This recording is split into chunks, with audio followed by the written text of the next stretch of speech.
Hi, I'm Thomas Björge, and this is an exploration of visual submodalities. Now, learning visual submodalities, it's like getting access to the programming language of your mind. Visual submodalities are all the things you can do with the images in your mind. So, for example, make an image of something pleasant, make it larger, bring it closer, make sure it's 3D. Now, the VR technology allows you to learn NLP submodalities better than any other technology because you can see real images changing in exactly the ways you can change the images of your mind. Now, by the end of this episode, you will know how to change a pleasant memory or fantasy so that it becomes much more pleasant. You'll be able to take an image in your mind that bothers you and make it so it doesn't bother you so much. And also remember that some of the distinctions we are working with here may seem simple, but they are required for the other and more advanced techniques for changing your mind that you will learn in later episodes. Let's start with a beach. Look, an image of a beach. Now, notice how much impact this image has on you. Can you see it from where you are? Okay, so let's create some changes. Notice what happens with your experience when we make the image larger, when we add color,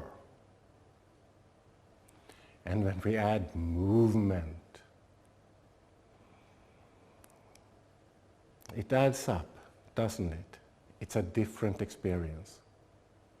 So this is something you can do with any pleasant memory to make it more pleasant. Just make sure you see a pleasantly large image in color and that it's a movie rather than a still picture. And if you have something you want to feel less intensely about, just shrink it. Hit the pause button and make it black and white. You know, ask yourself, what would an old black and white photo of the event look like? One of the most important submodalities is location, where an image is located. So let's check what happens when we change location by changing distance. How does it feel if we bring the image real close to you? Okay, so that may be a little bit overwhelming. So let's pull it back. Or if we move the image really far away. Oh no, we like the beach. Please bring it back. Okay, let's bring it back here. Good. So distance is something you can play with. For pleasant images, you can adjust the distance to where it's the most pleasant. And for some memories and events, well, you just may want to distance yourself from those. And also remember, you can also see and learn different things depending on the distance you choose for an image. But for most people, when an image goes behind them, it's out of sight, out of mind. And this is of course something you can do with some memories. Just leave the images behind you. You can always move them to the front if you need to check them. And when the image is right in front, big, in color, moving, then it tends to be something you pay attention to. So when something is important to you, but maybe it doesn't feel quite as important as it should feel, make sure the mind image of it is big, colorful, and keep it right in front of your eyes. Okay, so let's see this image now, straight in front of me.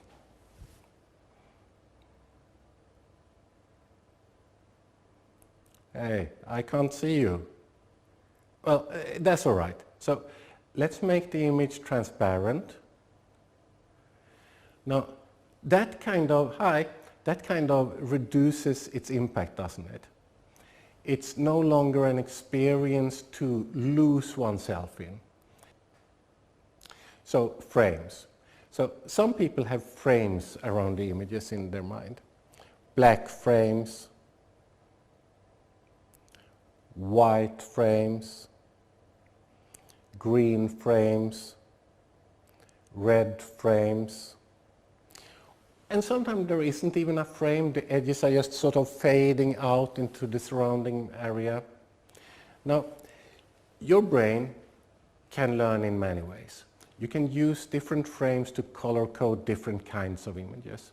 So, for a lot of people, green and red will be Christmassy images. It just makes them easier to keep track of for your mind. So, let's explore size a little bit more. What happens when the screen just starts getting as large as it can become? When it becomes like the biggest movie screen you've ever seen. It's nice. And you may want to take some pleasant experiences and blow them out of proportion like this. It does have a specific impact now. But still, if you look to the sides, you are still not in it. So let's make the image panoramic. Let's make the image surround you.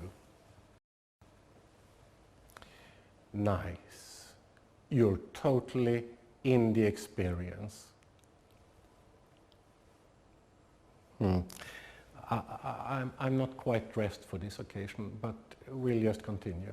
So anyways, here's the point. It's fairly obvious. When you think of an image as panoramic, rather than just in front of you, the experience becomes stronger. You're inside the event. So any pleasant experience where you want to re-experience the pleasant feelings of that event, check what happens when you make the image panoramic.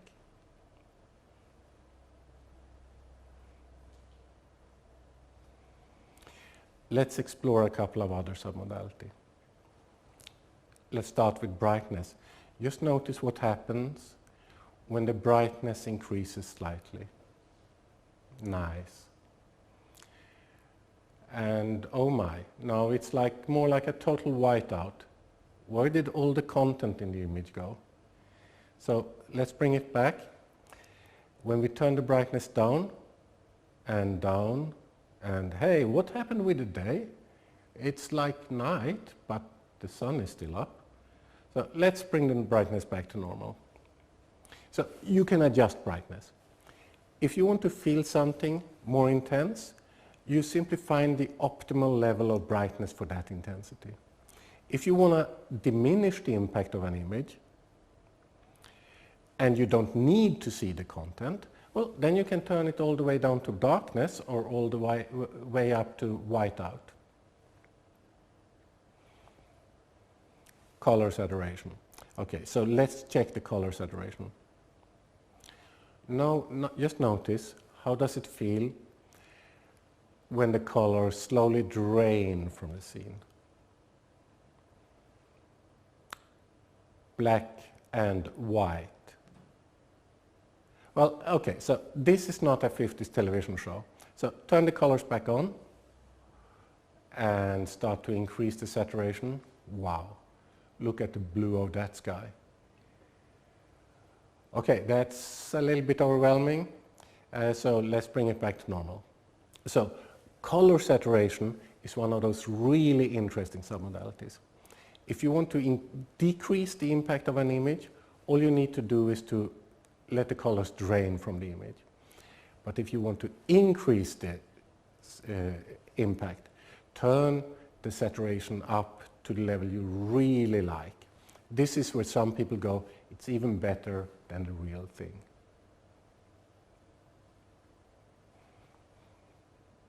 Also check what happens to your experience when you use different color filters. So just notice what happens now. We use a blue filter. I'm feeling kind of blue here. Okay, we use a green filter. we use a yellow filter, a red filter. Some people like, to rose tint my world. But let's get it all back to normal. These different colors filters, this is one you have to experiment with in order to know what happens now. Almost everybody report that blue gives them a feeling of cold and red gives them a feeling of warmth. But which colors work for you in the combination with what content, that is something you're just going to have to experiment with to find out. Observe what contrast does. When we turn the contrast gradually down, down, down, all the distinctions disappear. And when we turn the contrast up, the brights become extra bright and the darks become extra dark. And up, it becomes a little bit exaggerated. So let's bring it back to normal.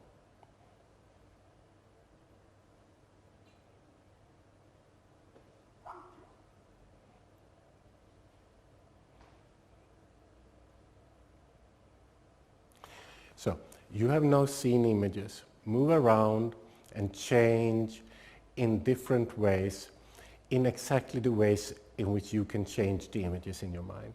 So I will encourage you to experiment and play with this in an ecological fashion, making sure that the changes work for you as a whole person, and enjoy making more pleasant images even more pleasant. And enjoy your changes and enjoy your learnings. And in future episodes, you will learn other and more advanced techniques where you will really learn how to learn and change. You will learn quitting bad habits, becoming more motivated, becoming more charismatic, understanding other points of view better.